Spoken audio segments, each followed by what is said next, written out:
Well, I think we'll go ahead and get started. Thank you, everyone who is joining us for this noon session. It's third in our series of the Language Matters, Words Matters talk. We've been having one each quarter, and we'll have one again scheduled sometime between January and March. Four Corners is hosting these workshops and many others as part of our youth mental health project. This work is a result of the state maternal child health assessment that found there needed to be more intentional mental health focus on our youth, especially 10 to 19 years old, and preventing their death by suicide. Locally, we are working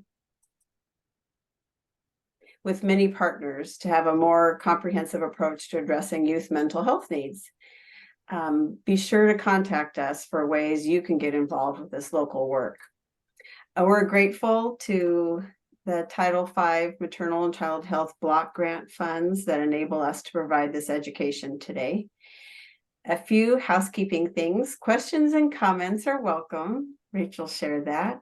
And she has planned time at the end of her talk for question and answer. However, please feel free to put comments or questions in the chat box during her session. Rachel has prepared notes pages for you, which will be shared after the talk. Sarah Kettlehake will be sharing things in the chat box related to Four Corners local work, so watch for some of those things. And we are grateful, very grateful to Rachel Johnson for agreeing to share this topic today. To learn a bit about Rachel, I'm going to share some things about her. That she is a commissioned minister who is in her 16th year of service as the religious coordinator at the Lincoln Regional Center. In addition to providing weekly spiritual services, Rachel organizes internal and public events and outreach on mental health awareness, Lincoln Regional Center cemeteries, and hospital history. Rachel is a passionate advocate for mental health and trauma awareness in faith communities. She is a co-founder of the Disciples Behavioral Health Initiative, a faith partners team for the Christian Church in Nebraska that provides mental health and substance use resources for statewide congregations. She serves on the Emotional and Spiritual Care Committee for Nebraska VOAD, as well as other community initiatives. Prior to her current position, Rachel worked for Cedars Youth Services, where she provided in-home structured parenting interventions towards family reunification. Rachel earned her psychology degree from UNL and has completed multiple trainings in mental health first aid, critical incident stress management, question, persuade, refer, whole health action management, and motivational interviewing. Please join me in welcoming Rachel Johnson. We are so pleased to have you share with us today, Rachel. Thank you very much. I just so appreciate the invitation. Thank you, Chris, for all of your support and encouragement. This is a new adventure for me. If my background seems a little odd, it is. I am speaking to you from Winston-Salem, North Carolina. I have been on quite a journey in the last week. I have been in Virginia Beach, where I've met my daughter, who is in the Marines. She was there for training. She's usually stationed in Japan, and she had an opportunity to be here stateside for a little bit. And so I flew to Virginia Beach to spend some time with her. And since I was so close, I decided to drive to Winston-Salem to see family that I had not seen since I was about 5 years old. So thank you for bearing with me and dealing with all of the long distance technology. Chris, you've been amazing. And again, for the wonderful extension and introduction. I do have to say that what I'm presenting today, these are my views. This is my commentary. I don't represent my institution the organization I work for. I don't represent Four Corners. This is all me, and the very long history of working with folks and really being very passionate about integrating people into having genuine experiences within their faith communities. I was a part of faith community for a very long time, from my youth through adulthood, and then as I became a minister, realized that a lot of people had the same experience I did in having a challenge of being able to show up authentically as who I am. And I had a difficult childhood. I had a difficult youth, certainly challenges throughout my adulthood. And many of them were not challenges that I felt like I was free to express. And so I think that's one of the real difficulties of being able to be genuine within a lot of our organizations and systems. And so this subject is very near and dear to my heart, and something I work on professionally, because I work with very challenged individuals and can have folks in my care for years and then have difficulty getting them connected to spiritual and faith resources when they leave. And that is a real risk factor in their recovery, because we know when people can't get connected, it does lead to isolation and further issues in their recovery. So thank you for being here. Thank you for taking the time in your day when I know that you can be doing a lot of other things, especially in December. And that's another reason why I really am thankful to be here right now. My experience in church and just this, personally is December is a hard time. Christmas is not always merry, and the happy holidays does not always apply to people. And so for us to be talking about dignity and language and belonging, especially at this time of year, is especially important. So thank you for taking the time out at the beginning of December, when I know you've probably got a lot of other things to do, to have this conversation today. So I want to tell you about an interesting experience that I had when I checked into my hotel. If you experience traveling the way I do, getting ready to go on vacation is just as much work, and sometimes you wonder if it's worthwhile as actually going on the vacation. And I was definitely in that mode, thinking about being gone for 2 weeks and all the things that needed to be done at my work and at home in order for me to be gone. And then there's planning for the travel, lugging around a suitcase, going through TSA, changing planes in the airport, and anticipating the hassle it was going to be to get my car when I actually arrived. By the time I got to my destination in Virginia Beach, I was quite tired and a little cranky and hungry. Definition of hangry, needed a Snickers. I got to the hotel and went through the usual rigmarole of checking in. And at the very end, the young lady handed me this pail.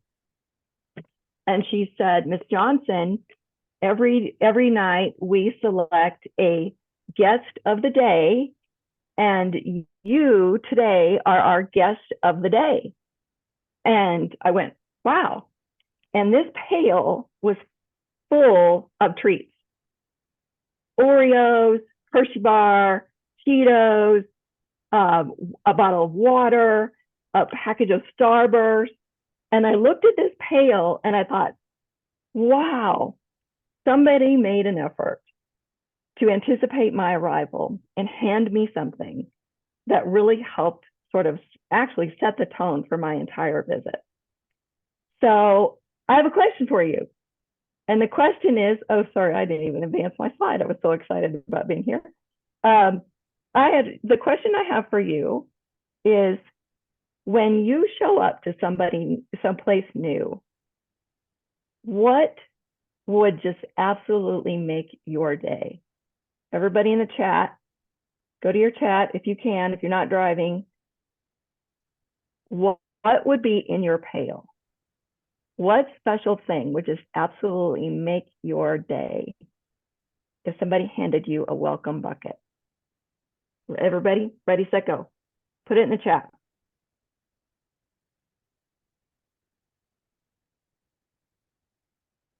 Everybody all at once.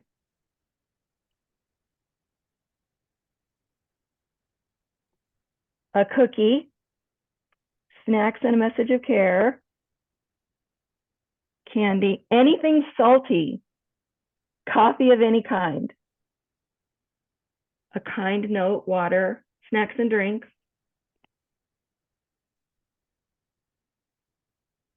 a bottle of wine. I was definitely thinking about that too.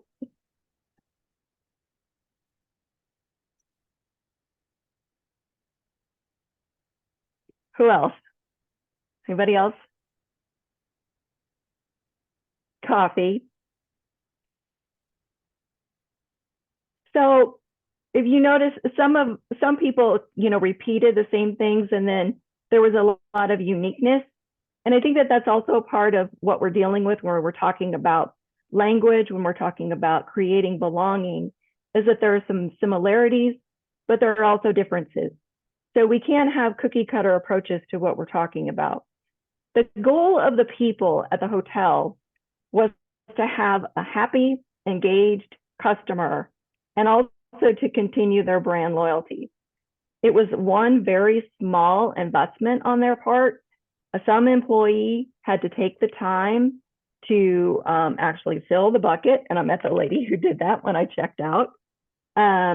They had to train the person who handed out the bucket so that it was delivered with a sense of welcome and warmth. And that whole process, whoever dreamed this bucket, sand pell, guest of the day process, it did its job, because my whole kind of weariness of travel was really mitigated by this sense of somebody knew I was coming, I was valuable, and now I can continue to experience this place that I was at for a week with a different kind of tone. And it really made an impression on me. So when we're moving on and we're thinking about what we're doing in terms of language, and today I would like to think about our intention. This bucket had an intention. So what are our intentions for today? I know you probably had a busy morning. You might be doing multiple things, answering email, eating your lunch. But if we could take a deep breath for a moment, what would be our intentions for this time, for our conversation that we're going to have today? What do you all hope that you receive?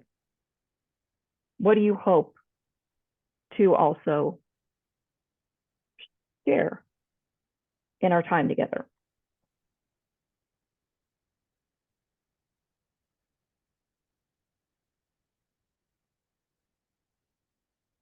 I can wait you out. I really can't. Increased awareness and sensitivity. Purpose.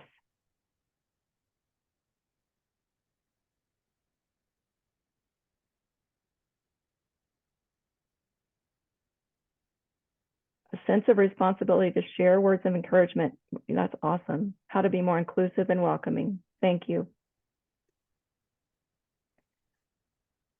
I hope that our time together really does create just a little microcosm of what it is that we're talking about on a big scale.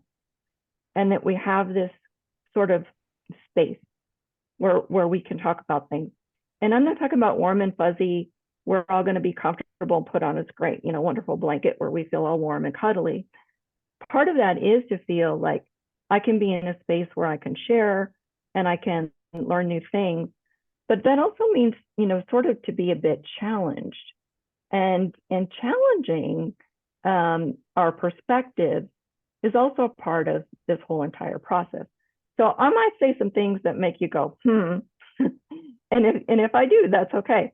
Please, push back. Insights on how to best use my words to be life-giving to others. That's fantastic. That's amazing.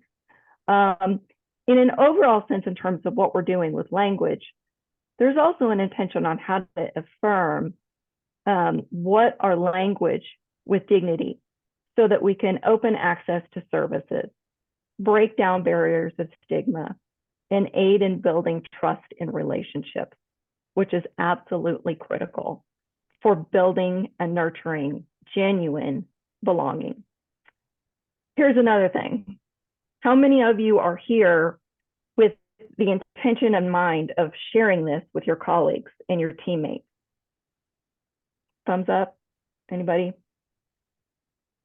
I know when I attend these kinds of things, I'm usually thinking, not only am I there for my own benefit, but usually I have this aha moment of, oh, this would be great for this team and this would be great for these people. So I hope that part of what you also receive out of this are little tidbits of, wow, this would be a great selling point for this team, for other groups that I work with in terms of maybe getting them past some hurdles as to why being intentional about our language is important. So another little caveat in this whole process is that even with the best of intentions, we're going to make mistakes. And I guarantee you that I will trip over myself today with the best of intentions. And as we're learning and as we're doing this, we will make mistakes. And the way to manage that is with grace. And my hardest thing that I deal with is not being able to forgive myself and get over my errors, because the people I deal with are very gracious. And I have to learn to extend that same grace to myself. Does anybody else fit that mold? Yes. So we just kind of know that in advance. So let's think about the principles of the communication, what we're working towards as we're thinking about this language that builds community. Person first, that's probably not new to a lot of you. Person first, rather than saying something like, she's schizophrenic, those borderlines, it's a person with lived experience, a person diagnosed with. The language that is trauma informed is not what's wrong with you, but what has happened. What has happened in your life? Recognizing that experiences change people. When we connected with this kind of language, we recognize that trauma, the symptoms of trauma are often also associated with things of spirituality and faith. And when we make those connections through our language, we can connect into these really vital topics like hope and despair and guilt and shame and a low sense of self-worth and sometimes even bitterness. And so when we're talking in these kinds of language, we get to the heart of what people are really struggling with. The principle of curiosity is that of, I'm not going to go into an interaction with somebody full of assumptions. I know what you need. I know how to help you. I know how to fix you, that kind of thing. Instead, I'm going to go in with that spirit of, I'm here to learn. I'm here to ask questions. I'm not going to assume because you've had this experience or you're diagnosed in this way that this is how you're going to present to me. And I just have already had a plan before I've even talked to you. Promoting connection is that design of saying, all of this is about how do we sit with a person so that we're trained to build rapport. So I often visit with people who have very unique experiences within their mental health, and often they're not very reality-based. And so they will tell me that they're aliens or that they've had some very out of this world sort of experiences, or that they identify as things that we know are just realistically not true. And they experience something very unique with me because I will say to them, well, what is that like? What is that like to be a fish that has gills and breathes underwater and does amazing things? And they'll often look at me and go, you mean you're not arguing? You're not telling me I didn't have that experience? And that makes a connection with people. And then I'll ask, what does that mean to you? And that also deepens a connection with people. And then I'll take the meaning that they share with me and try to find some sort of strength. Wow, you're very imaginative. Wow, you have a deep insight into X, Y, or Z. And I'm able to build a rapport with people pretty quickly that has a longevity of other folks that are just kind of come in and say, no, that didn't happen to you. That's not reality based. That's a delusion. If that makes sense. Evolving, what I mean by evolving is that as we go along today, I could give you a list, lots of lists of say this, don't say that.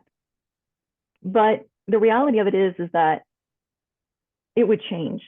For any of you who took the first person or person first language courses years ago, those lists have changed because our language evolves. Our language is constantly changing.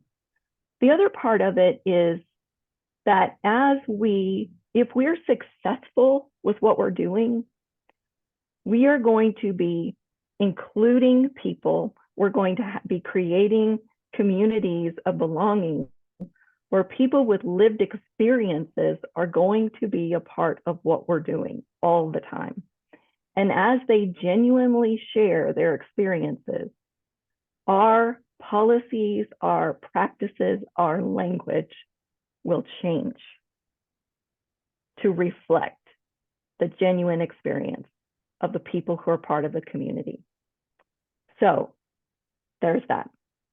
And the biggest thing of all is that the principle of the communication is that it is hopeful. Instead of saying, you have a mental illness, it's a lifelong thing that you're going to suffer with, there's no hope. Instead, looking forward and saying, this is something that you can manage. Recovery is real. There's a day that you will feel better and you're not alone. Those are key principles and how we move forward in this kind of communication. And unfortunately, we know the need is real. Some of you have probably seen these statistics. We have a lot of folks who need help. And if you're like me, it seems like the work doesn't end. The principles of communication that we just talked about mirror our recovery-oriented care. Being present to these individuals will not necessarily cure their situations, but empower them to utilize the resources and services that will help them when they're in a crisis, and hopefully develop bigger and deeper toolboxes that they can utilize to manage their health and functioning. A big part of why we have conversations like this is the recognition that stigma is one of the biggest barriers to accessing resources, and that really helps people before, during, and especially after a crisis. I've got guides that I've listed on my resource page. And one of the best guides on that resource page is the Nebraska Suicide Prevention Plan for 2022-2025. It is an amazing resource. I have it printed. It is on my desk all of the time. Otherwise, how do we talk about mental health?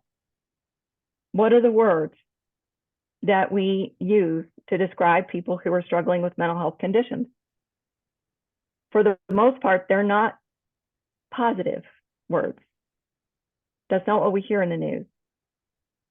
They're very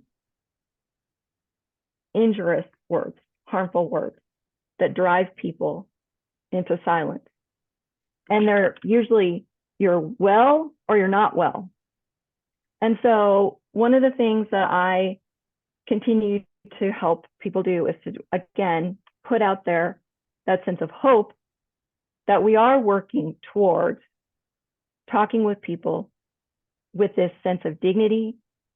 We're working towards a communities of belonging where people don't just survive, but where they can really flourish as we create communities of care. That is where we're going. So how do we talk about mental health? Not just in an either or, you're well or you're not, but in a mental health continuum.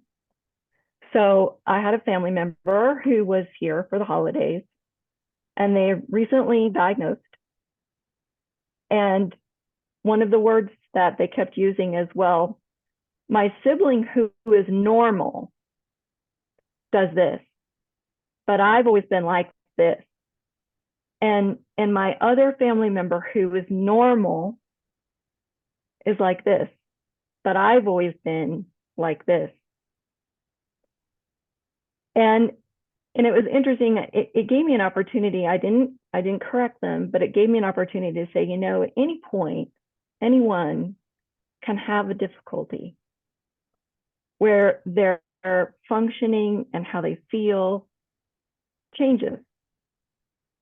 We have to manage life every day. Life is challenging every day, and we can be doing pretty well. And then all of a sudden, an unexpected event, loss, a job layoff, a health scare, a car accident can really put us into a place where our functioning changes. And so it's actually been studied now that talking about mental health on a continuum helps decrease stigma, which I think is important. Let's talk about serious mental illness, though. Serious mental illness has a different definition, which is mental health diagnosis that creates substantial impairment. These are folks who have substantial needs in terms of what they need for support, what they need for an investment in hope, but the communication about their potential is still the same. The hope for their potential and their ability to live safe and well and productive lives is still a part of the conversation. But these are folks that I think of and I work with every day, that when they go into spaces, especially faith communities, the question that they walk into any space with is, am I safe here? Am I safe here? And as we are preparing and as we are thinking about our work, if we would put ourselves in their place and think about, am I safe here as a primary filter, what would our answer be? So, sorry, I have to keep up here. How would you describe your communities today? What words would you use to describe maybe the city you live in? I'll let you off the hook on your organizations. How would you describe, in general, the communities that you're in? School, work, faith community, the grocery store. How would you describe the interactions, what you witness as a whole? Would you say that they're safe, that they're inclusive, that they're welcoming?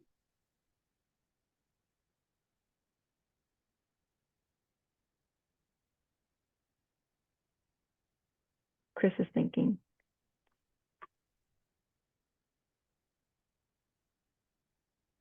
I see anybody else. I don't know what they're doing. Silos of friendships, but caring, surface. Interesting. Rural, friendly. Oh, many are judgmental.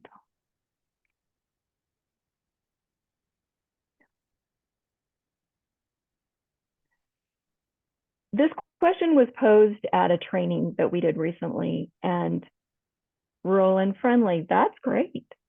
Rural and friendly.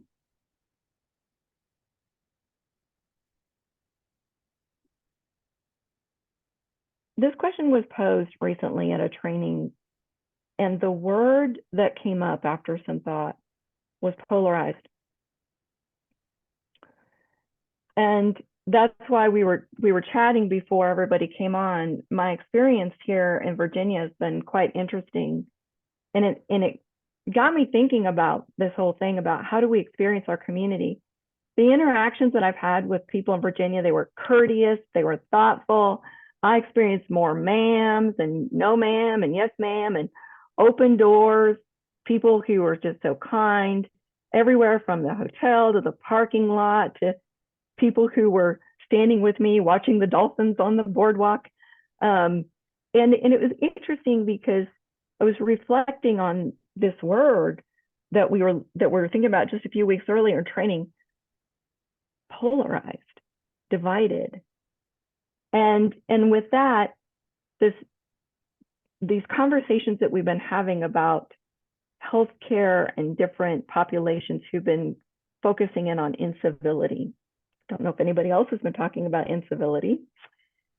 We see it, we hear it every day.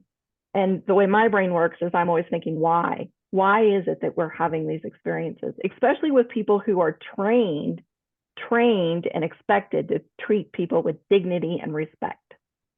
And just a personal commentary here. You can come in. I'm just in a meeting. Just a personal commentary. I think that sometimes what happens is if we find a reason why we can't respect somebody, the personal dignity, the treating somebody with dignity gets thrown out the window too. And in light of what we've experienced in recent years, it's kind of exacerbated this basic function and this foundation of what we need as people to feel safe and secure, to establish healthy relationships, to be able to then to learn, to think critically, and then to be open to transformation, transcendence, spiritual growth, and the serious connections within our faith. And if this doesn't sound familiar, yep, you guessed it, I'm talking about Maslow's. Maslow's was a frame that I used a lot within faith communities and trainings and talking about what we experienced during COVID and how it is that we're trying to make sense of why are people hoarding toilet paper? Why are people doing some of these things that just seem so hard to make sense of? And it was because they were seeking any kind of safety and control in a time when our persons were under threat. Our lives were seriously under threat when we were experiencing the beginning of COVID.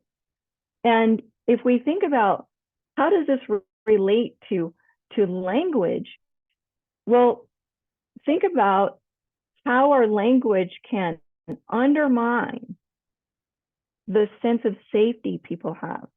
When we make fun of people who are homeless, when we make assumptions about people who don't have food, when we use language about people who are limited in their accessibility to services,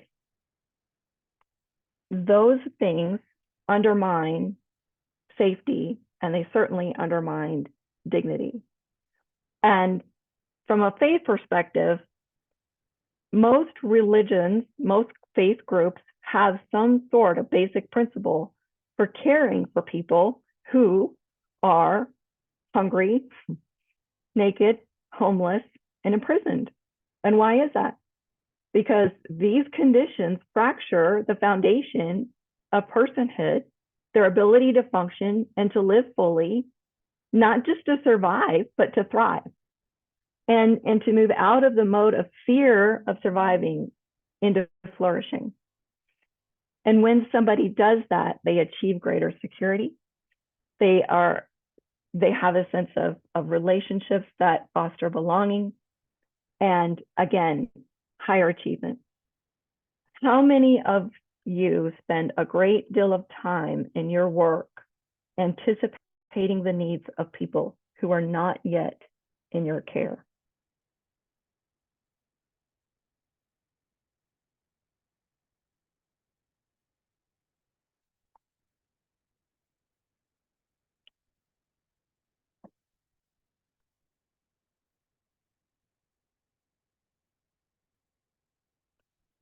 Organizations, and I'm kind of also taking this back to the church faith community sort of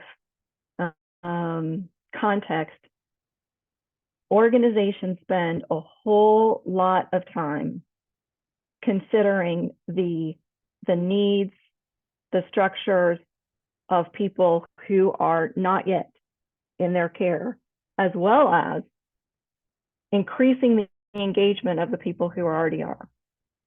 And that can be anything from new facilities, remodeling facilities, developing programs, amazing public relations campaigns that are all meant to increase the commitment of the people who were there and to bring new people in the door.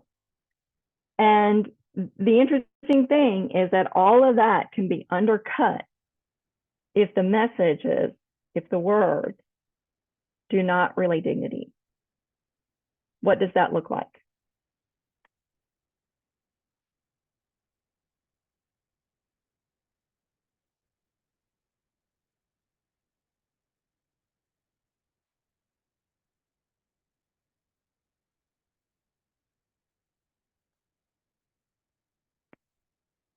I'm picking on a church.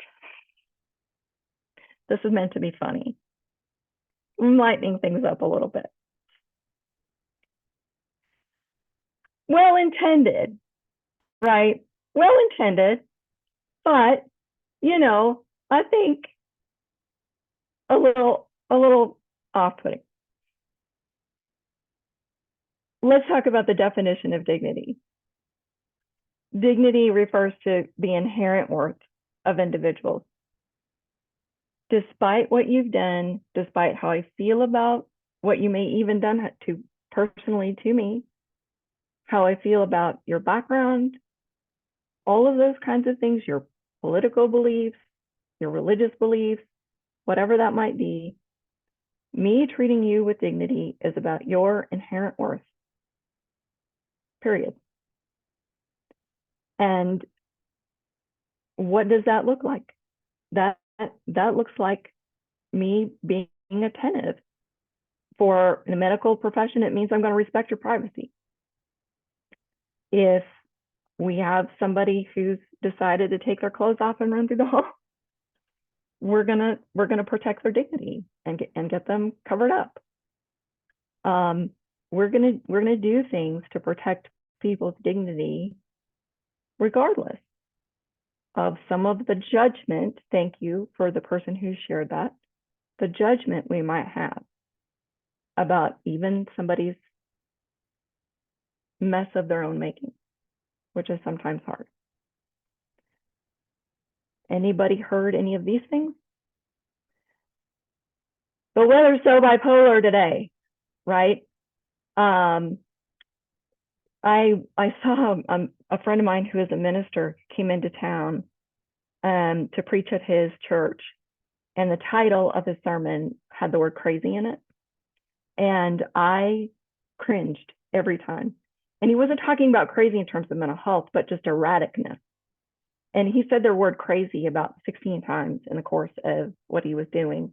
And I knew he did not intend harm. But I kept thinking about all the people who were there and what they may have heard. When we use this first person language, what we do is that we are able to be sensitive to who people are without creating or enforcing the barriers that we know are there that keep people from care. How do we get there?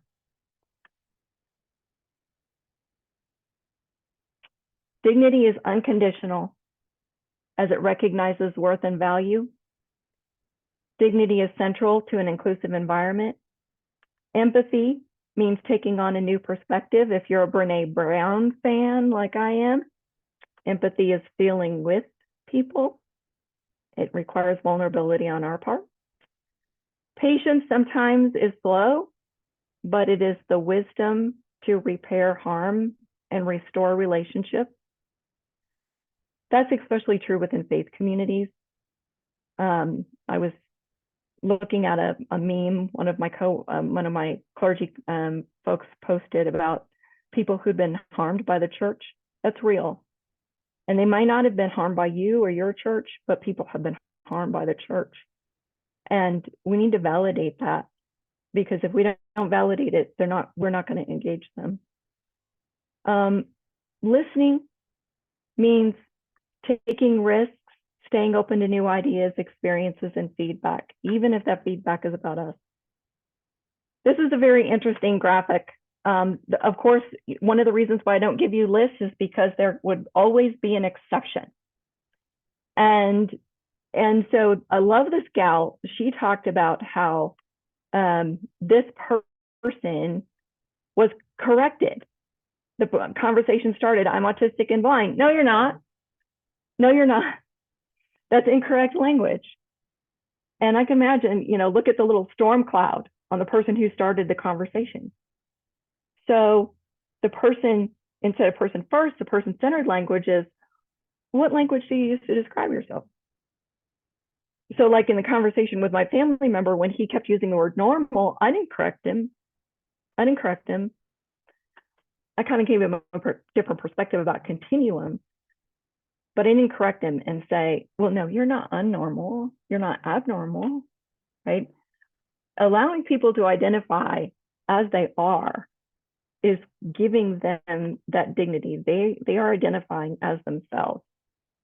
And my rule is people are experts on them, and allowing them to identify who they are. I have a friend who's been in recovery for decades, and he says, I'm an alcoholic, but I don't call him that. I don't. And I don't refer to him as that when he's not there. And I think that it is just as important to be mindful of our language when we are talking with the person as when we're not. I was going to say more about that, but I'm not. How many of you have seen this book? I know some of you are in education. Anybody seen it? A lot of the material that I'm using today has come from this book, Belonging Through a Culture of Dignity. This book is really making a storm through education. It is based in education. And what Floyd Cobb and John Crownapple have done is they were looking at equity, and they were looking at the issues of equity and trying to figure out why equity initiatives weren't working. And they were also looking at achievement. And they looked at school systems and the constant focus on achievement and why we were seeing all of this disparity in achievement. And then they looked at Maslow's, and they said, well, actually, Maslow's puts belonging ahead of achievement. And so they saw the whole thing as being upside down. And they were like, well, what do we need to do to get to belonging? And they were like, well, you need to treat people with dignity. You need to establish that line of safety. And again, going back to Brene Brown, not a belonging that means fitting in. That also kind of lends itself to that issue of achievement. It's like when I achieve this, I will fit in, I will belong. It's like our ticket. It's our magic ticket. When I get my master's degree, I'll have my ticket and I will belong right? It kind of determines my worth. Brene talks about that kind of belonging is actually being kind of harmful. But the kind of belonging that Cobb and Cranapple talk about is that unconditional acceptance, the unconditional acceptance of who people are that we're meeting. And the belonging refers to that just sort of a sense of acceptance where people feel valued, where they have the ability to connect and be their best selves as they show up. This book is really packed with some amazing stuff. And they talk about the garden of belonging. What does a garden of belonging look like?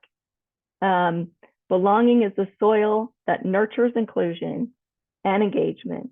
It creates brave places where you can wrestle with issues and be authentic in your engagements, and spaces where you can risk being uncomfortable. Appreciated, validated, accepted, treated fairly. So think about all of the places where you feel like you belong and are able to exceed and achieve.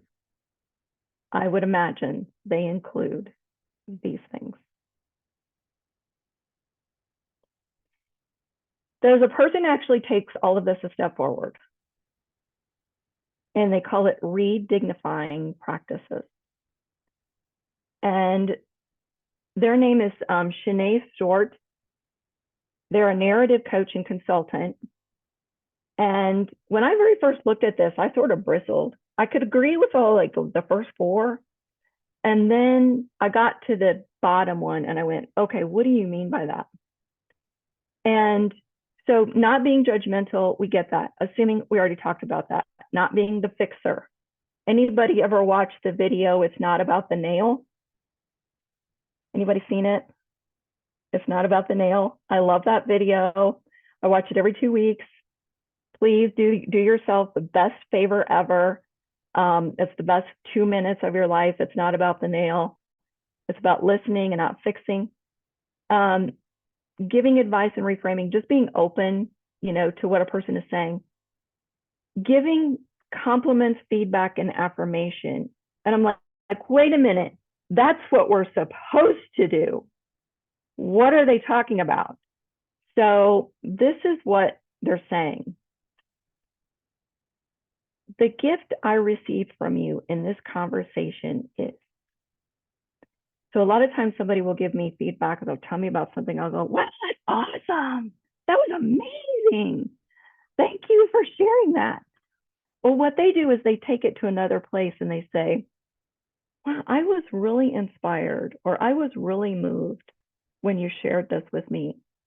And what I'm taking away from this is, a lot of us have been trained to say, tell me more about that. Tell me more about that. A lot of times when somebody tells me a story, I will say, oh, well, that reminds me of this thing I just read about blah, blah, blah. And then it's all about me. And they're talking about allowing us to kind of respond to things in a way that deepens their story. And so these are a little bit challenging, but this is what they call redignifying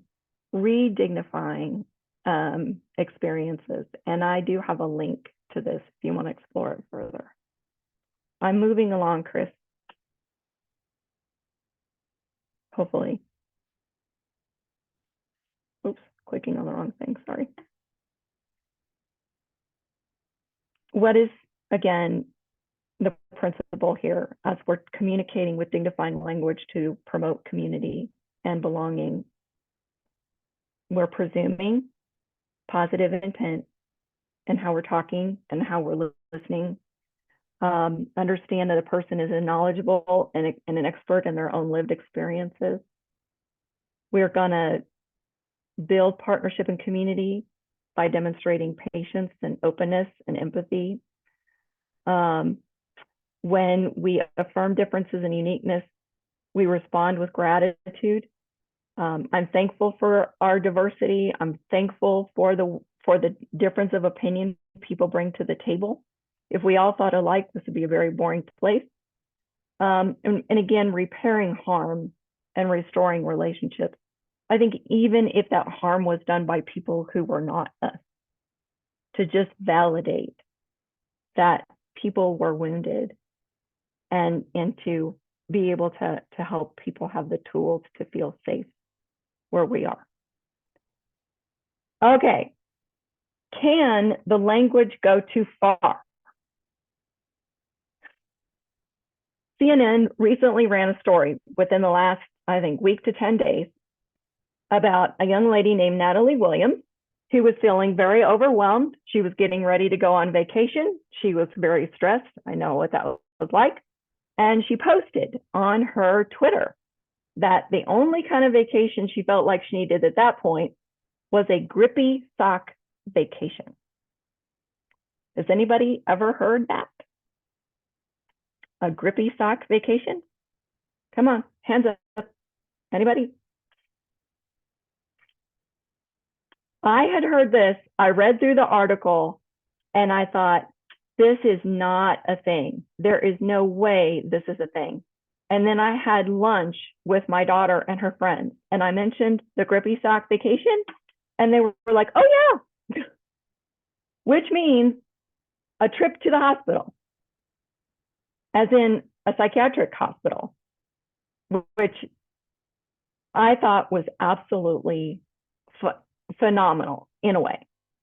So Williams says that she and her friends use the phrase grippy sock vacation a lot in talking about when they're having a struggle, when they're, having a situation where they're having a little bit of a difficulty managing. And there's a psychologist who adds his insight in the article, in the CNN article, and I've added it to the resources, where there are times when we can have language that sort of that makes mental health and our struggles trivial. And so where those conversations open doors to explore how a person is doing, I would take those opportunities. Where we find they trivialize a person's experience, that might be a place where we would have a different kind of conversation. Anybody have experience with this?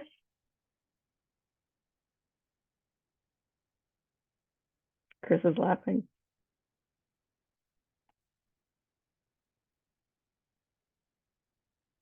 No feedback. Anybody heard? No, nobody's talking to me about grippy sock vacation. What, can you rephrase the question? Well, the balance between the slang, this is what I was going to tell you. The balance between the slang that people are using, I think, has opportunity to open doors. But then it crosses the line where it becomes too trivial and dismissive for people who are really struggling. And I guess my question is, how do you handle it?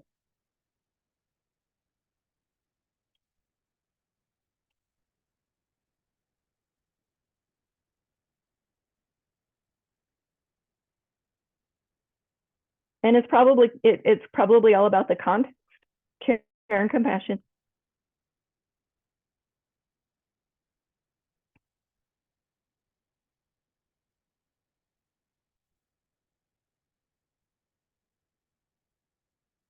Yeah, what did you mean? And kind of like the situation where my pastor friend was using the word crazy, I didn't care to confront him on that. But I might have said, tell me what you were thinking. Tell me maybe what you think other people who experience mental health challenges may have heard with the repetition of that word, even though you weren't using it in that context. Something like that. I did want to put in a plug for our young people whose language is especially fluid. A great place to really tap into what's happening with them is Mental Health First Aid, the youth version of Mental Health First Aid, which is available at Region 5 for free. Those folks have tapped in to what is happening with youth, and it is an amazing resource. So I highly encourage it. But really, I think what it lends itself to is the recognition that there's no cookie cutter solutions here when it comes to how we're addressing language, and why it is, again, that when we're driving our language choices and our word choices out of principles, that leads us into really thinking, I'm thinking with a lens of dignity, with the aim for creating safety that will hopefully lend itself to this person wanting to engage and develop genuine belonging, so that we can help them develop the relationships that lead to the true transformation, hopefully even safety and recovery and wellness to whatever extent is possible for them. So the cookie cutter solutions, the list of that should do this, don't do that, they're all a part of a context of recognizing people as individuals. I love this graphic. Diversity is a fact. Equity is a choice. Inclusion is an action.